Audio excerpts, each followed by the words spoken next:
Territory taxes and charges set to rise after the Commonwealth refuses the extra funding. Labor heavyweight John Reeves ends speculation about his political future, and a solo yachtswoman survives 20 days adrift in the South Pacific.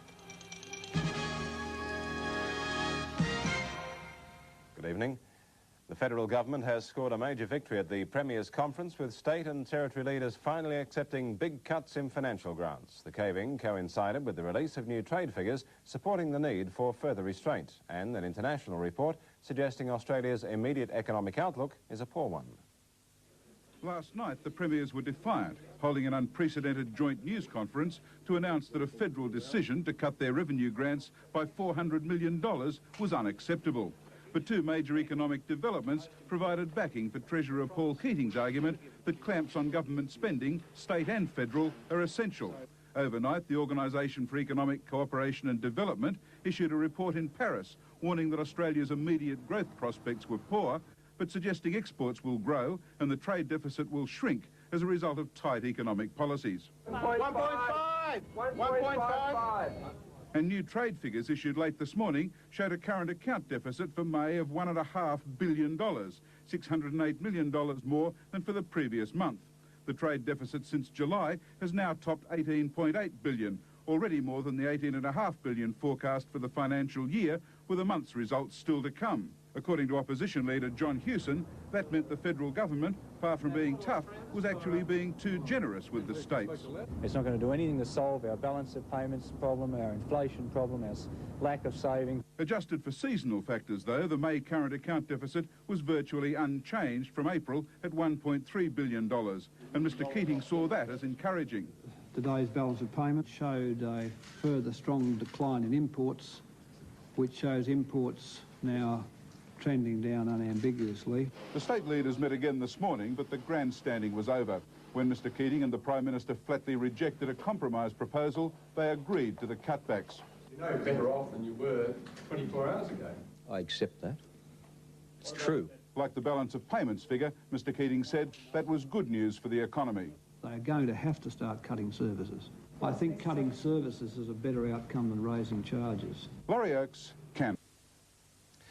After weeks of speculation, final confirmation in the wake of the Premier's Conference that the Territory faces increases in taxes and charges in the August budget.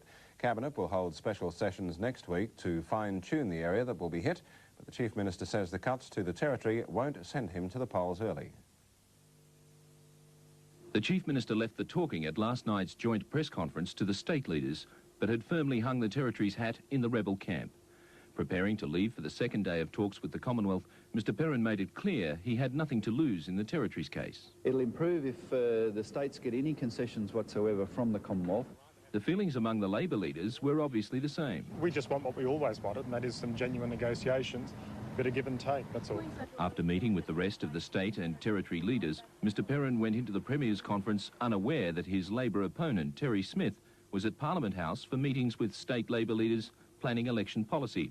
The opposition leader says the Commonwealth offer should be enough to shape a tough but livable budget. Citing the cost of budget cabinet at Coburg and the controversial $200,000 self-government celebrations, Mr Smith says cabinet should learn to control its own spending as a benchmark to apply across the board. And I think if it does that, it will find it's easy to make savings that won't involve cuts in services. The opposition leader is clear on one thing. There is no excuse for the Northern Territory to have a deficit budget. When Marshal Perrin emerged, it was, like the other state and territory leaders, with exactly the same figures as the Commonwealth offered yesterday morning. As the veteran of these confrontations, he was disappointed the combined front from the states didn't move the federal treasurer. This is my 11th Premier's Conference, and it was a shame to see a genuine attempt here by particularly Labor premiers to turn the forum into a consultative one rather than an authoritarian one, and they failed miserably. After a day and a half of talks, Marshal Perrin has confirmed the Territory will face a definite increase in taxes and charges in his August budget. But the Chief Minister says because the Commonwealth would be unlikely to change its position anyway, the 3% cuts won't trigger an early Territory election. In Canberra, Andrew Bruin, 8 National. The Chief Minister described the Premier's Conference as a waste of time. Mr Perrin said the Territory deal was appalling, but ruled out an early election. Here's Vicky Nungla-Tippett. The extra day in Canberra didn't change the bad news. The Territory will still lose $33 million of Commonwealth funding.